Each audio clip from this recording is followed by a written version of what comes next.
வணக்கம். புதிய செய்திகளுக்காக முகமது ரியாசுதீன். தலைப்புச் செய்திகள். 2022ஆம் ஆண்டுக்குள் அனைவருக்கும் வீட்டு வசதி அளிக்க மத்திய அரசு திட்டம். மக்களவையில் அமைச்சர் ஹர்தீப் சிங் பூரி தகவல்.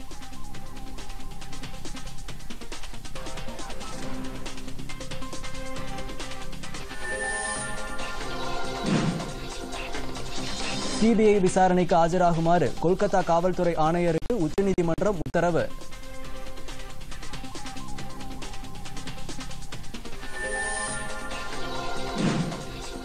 உலக பொருளாதாரத்தில் இந்தியாவுக்கு பிரகாசமான இடம். பெட்ரோலியத்துறை அமைச்சர் தர்மேந்திர பிரதான்.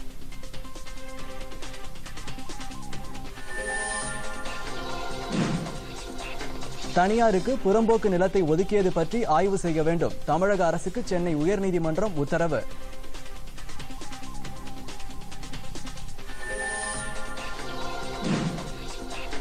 வரும் மக்களவைத் தேர்தலில் அனைத்து தொகுதிகளிலும் ஒப்புகை சீட்டு. தேர்தல் ஆணையம் தகவல்.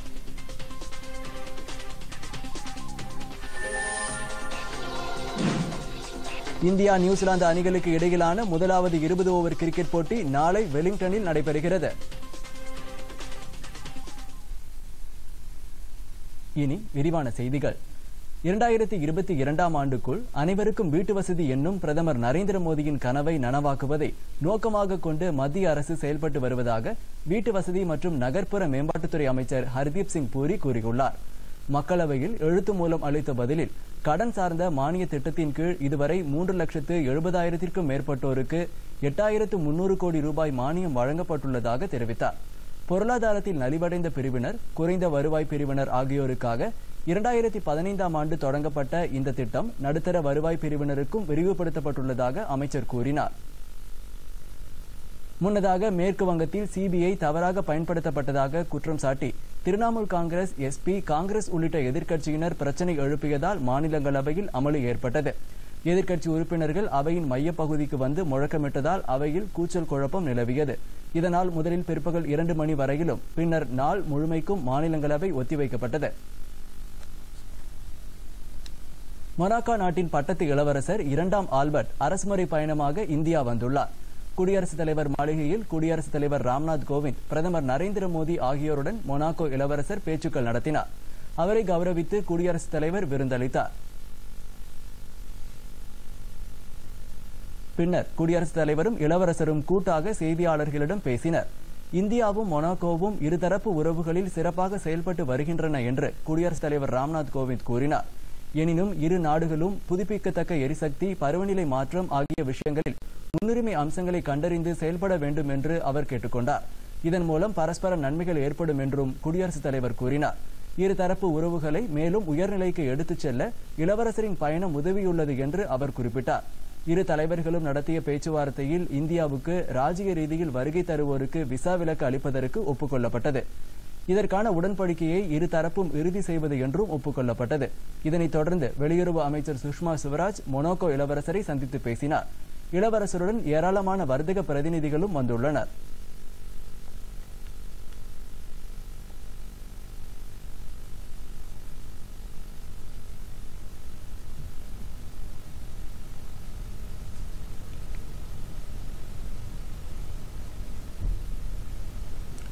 முன்னதாக புதுதில்லியில் மொனாக்கோ இளவரசர் மகாத்மா காந்தி சமாதியில் மலர் வளையம் வைத்து அஞ்சலி செலுத்தினார்.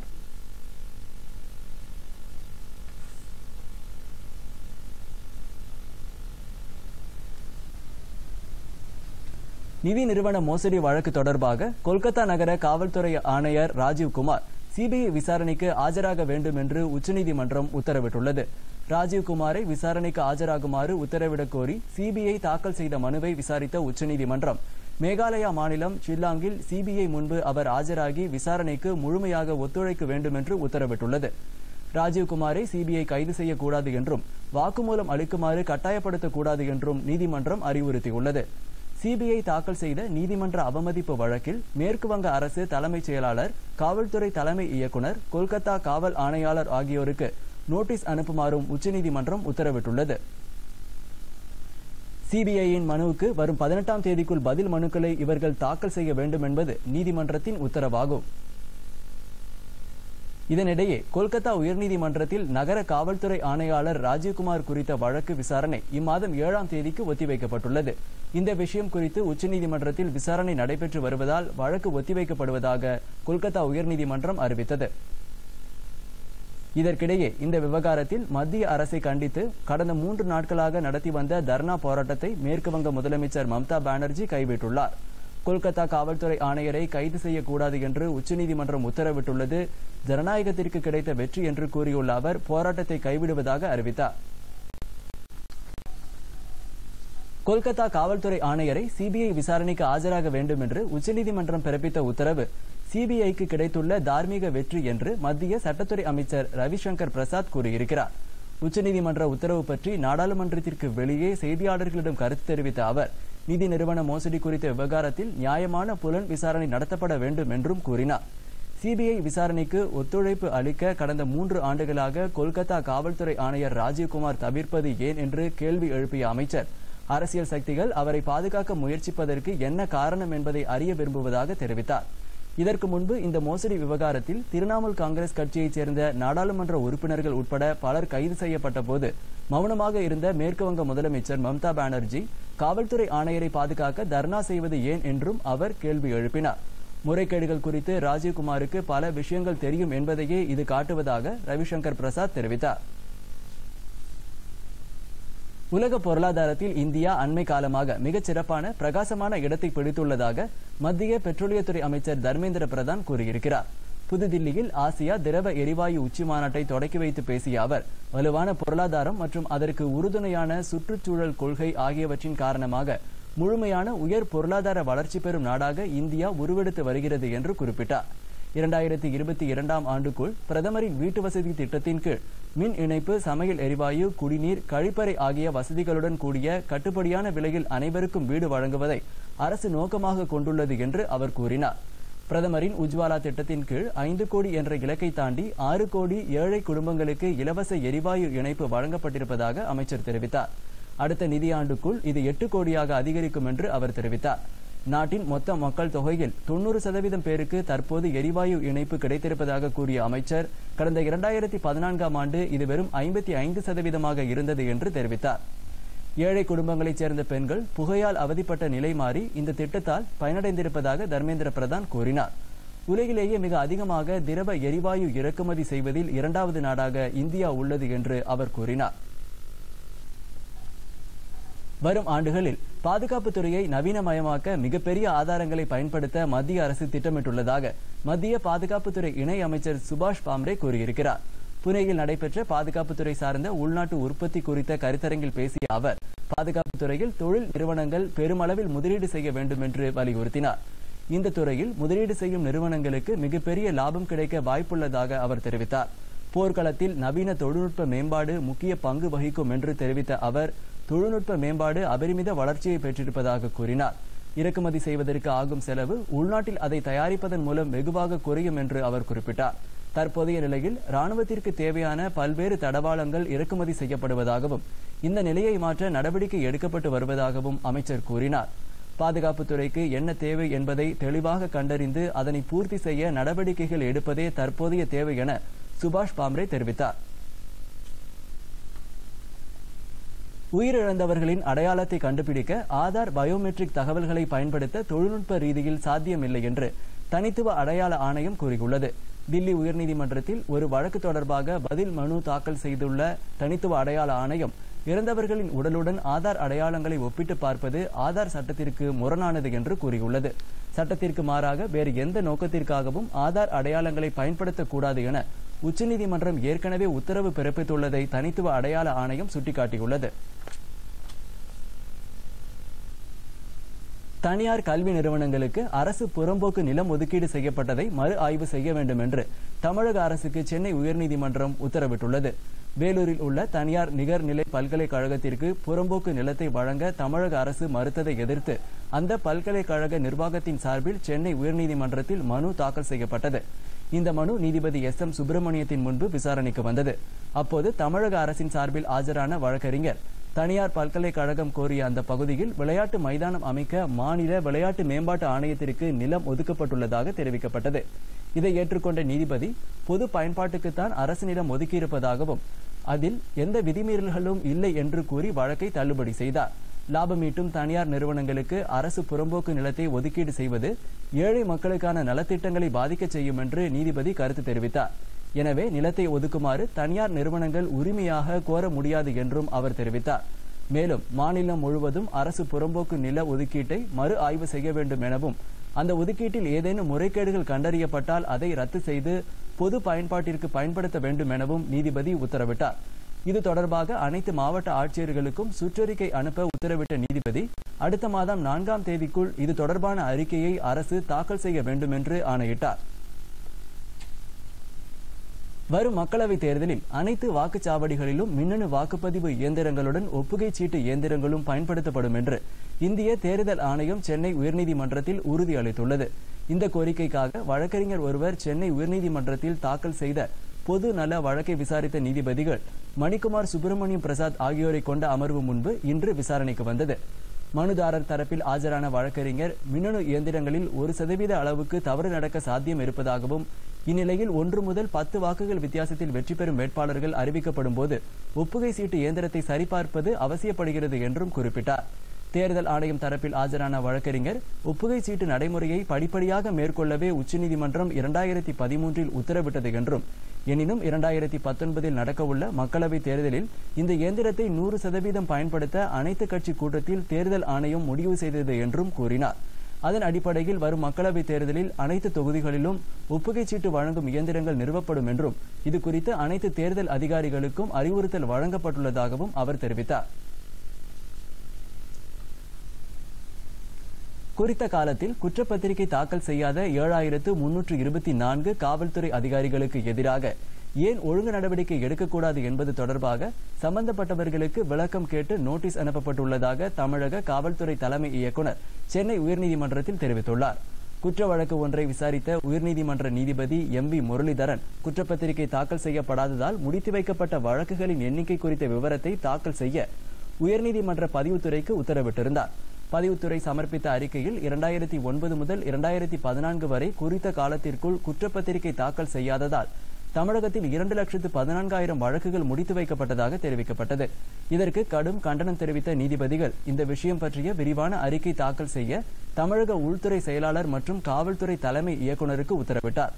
இந்நிலையில் இன்று இந்த வழக்கு விசாரணைக்கு வந்தபோது காவல்துறை தலைமை இயக்குநர் சார்பில் ஆஜரான வழக்கறிஞர் தாக்கல் செய்த அறிக்கையில் இந்த விவரம் தெரிவிக்கப்பட்டுள்ளது. அடுத்து சில முக்கிய செய்திகளை விரைவு செய்திகளாக பார்க்கலாம். விவசாயிகளின் நலனுக்காக வேளாண் தகவல்கள் உள்ளடக்கிய தமிழக அரசால் உருவாக்கப்பட்ட உழவன் கைபேசி செயலி சேவையில் மேலும் பல அம்சங்களை இணைத்து வழங்கும் திட்டத்தை முதலமைச்சர் எடப்பாடி பழனிசாமி தலைமைச் செயலகத்தில் தொடங்கி வைத்தார். இந்த செயலியில் டிராக்டர் அண்ட் ஃபார்ம் எக்யூப்மெண்ட் மற்றும் ஜே-ஃபார்ம் நிறுவனம் இணைந்து வேளாண் பணிகளுக்கான இயந்திரங்களை விவசாயிகளுக்கு குறைந்த வாடகையில் விடுவதற்கான சேவையும் இப்போது இணைக்கப்பட்டுள்ளது. இதனை பயன்படுத்தி விவசாயிகள் தங்களுக்கு தேவையான பண்ணை இயந்திரம் எவரிடம் உள்ளது, எந்த தேதியில் கிடைக்கும், அதற்கான வாடகை எவ்வளவு போன்ற விவரங்களை தெரிந்து கொள்ளலாம். இந்த சேவையை 3,80,000 பேர் பயன்படுத்தியிருப்பதாக இன்று வெளியான அரசு செய்திக்குறிப்பு தெரிவிக்கிறது. நாடாளுமன்ற தேர்தலுடன் சட்டமன்றத்திற்கும் தேர்தல் நடந்தால் தமிழகத்திற்கு விடுதலை கிடைக்கும் என்று திமுக தலைவர் மு.க. ஸ்டாலின் கூறியுள்ளார். ராமநாதபுரம் மாவட்டம் பரமக்குடி அருகே வேந்தோணி என்னுமிடத்தில் நடந்த ஊராட்சி சபை கூட்டத்தில் கலந்து கொண்ட அவர் 18 சட்டமன்ற உறுப்பினர்கள் தகுதி நீக்கம் செய்யப்பட்டதால் அஇஅதிமுக ஆட்சி நீடிக்கிறது என்று கூறினார். உள்ளாட்சி தேர்தல்கள் நடத்தப்படாததால் மக்களின் அத்தியாவசிய தேவைகளும் கோரிக்கைகளும் நிறைவேற்றப்படவில்லை என்று அவர் குறை கூறினார். திமுக ஆட்சியில் செயல்படுத்தப்பட்ட காவிரி கூட்டு குடிநீர் திட்டத்தை தற்போது பராமரிக்காமல் விட்டுவிட்டதாக அவர் தெரிவித்தார்.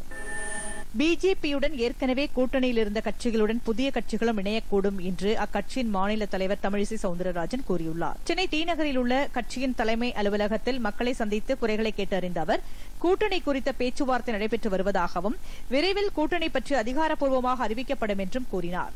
தேர்தல் பணிகளை முன்கூட்டியே பிஜேபி தொடங்கிவிட்டதாக அவர் தெரிவித்தார்.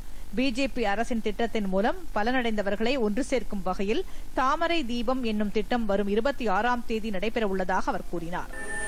சென்னையில் உள்ள தேசிய மற்றும் மாநில நெடுஞ்சாலைகளின் விவரங்களை தாக்கல் செய்ய தமிழக அரசுக்கு சென்னை உயர்நீதிமன்றம் உத்தரவிட்டுள்ளது.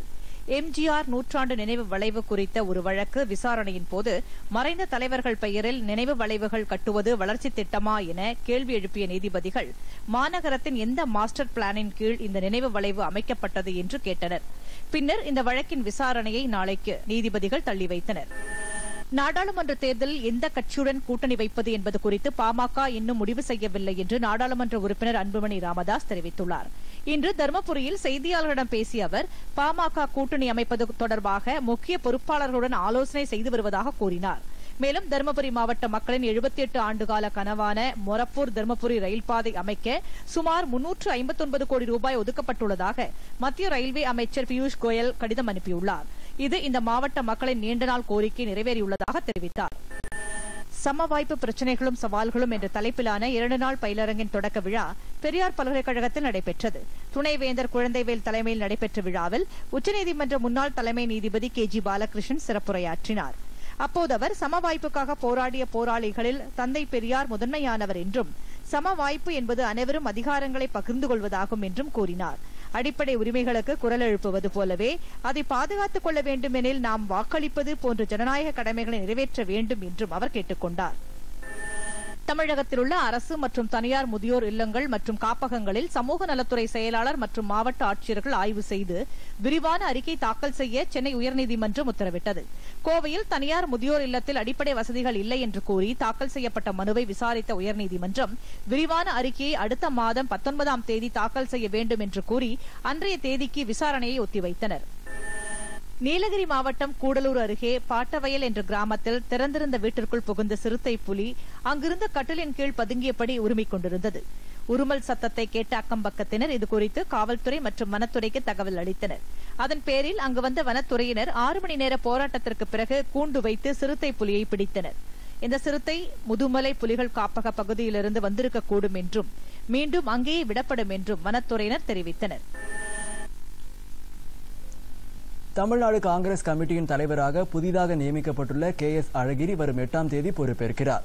தில்லியில் காங்கிரஸ் தலைவர் ராகுல் காந்தியை சந்தித்து வாழ்த்து பெற்ற பின்னர் சென்னை திரும்பிய அவர் விமான நிலையத்தில் செய்தியாளர்களிடம் இத்தகவலை தெரிவித்தார். தாம் பொறுப்பேற்கும் நிகழ்ச்சியில் தமிழகத்தில் உள்ள கூட்டணி கட்சிகளின் தலைவர்கள் கலந்து கொள்வார்கள் என அவர் கூறினார்.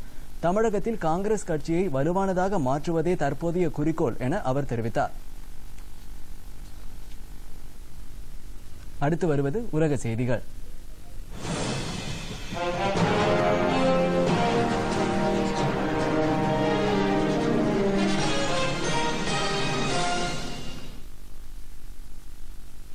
ஐரோப்பிய யூனியனிலிருந்து இங்கிலாந்து பிரிந்து செல்வதற்கு வகை செய்யும் பிரெக்சிட் ஒப்பந்தத்தை பாதுகாக்கும் வகையில் பேச்சு நடத்துவதற்காக இங்கிலாந்து பிரதமர் தெரசா மே ஐரோப்பிய யூனியன் அதிபர் ஜீன் கிளாடே ஜங்கரை நாளை மறுநாள் சந்திக்கிறார்.